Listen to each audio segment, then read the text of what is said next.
How's it going, everyone? This is Takai, and today I'm going to be sharing with you guys the best export settings for YouTube videos in Premiere Pro.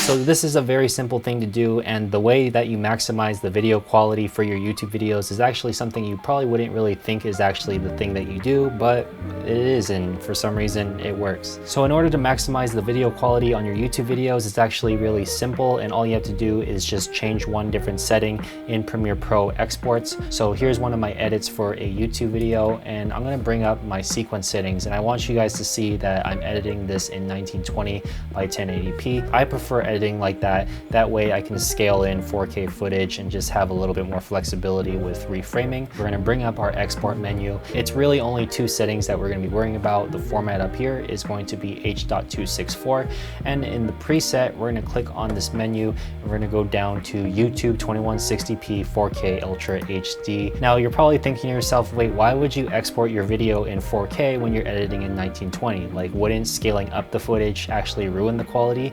Theoretically, yes, but here's something that I want to show you guys. So if you look at this article here, you could actually see the different bitrate settings that Google recommends that you upload for YouTube. And if you were to export anything higher than this, then technically YouTube is actually going to compress it down to match this setting already. So exporting it in a higher quality isn't actually going to do anything for you because YouTube is going to compress it anyway. So if you were to export the video instead in the YouTube presets in Premiere Pro, it's actually going to make it land within this bit rate, and doing that basically minimizes the amount of compression that YouTube will make on your videos. So going back to what I said earlier about editing on a 1080 timeline and upscaling it to 4K, normally you wouldn't do that, but in the case of YouTube, it's something that I actually recommend, because if I were to max out the quality settings and my file ended up being a lot higher than this, by default YouTube is actually just going to compress it down to 8 megabits per second anyways. Same thing if I were to export it in a higher quality 4K. If it exceeded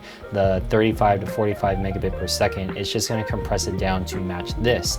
But if I were to take my 1080 video and upscale it to 4K, even though it's an upscaled video, YouTube is actually going to be giving it this bit rate, which means it's actually going to give it a higher quality bit rate, which means the quality is going to be higher once you upload it to YouTube, versus if I were to upload it in 1080, YouTube is going to give my video a bit rate of 8 megabits per second. So the quality is way higher when you upload it in 4K versus 1080. If you were to downscale a 4K video to 1080, then technically that 4K video is going to be downscaled to 8 megabits per second. So this is kind of a little hack on getting the most quality out of your videos on YouTube. So once you're done with that, scroll down this menu, you're going to do render at maximum depth and use maximum render quality, and then you'll hit export on your video.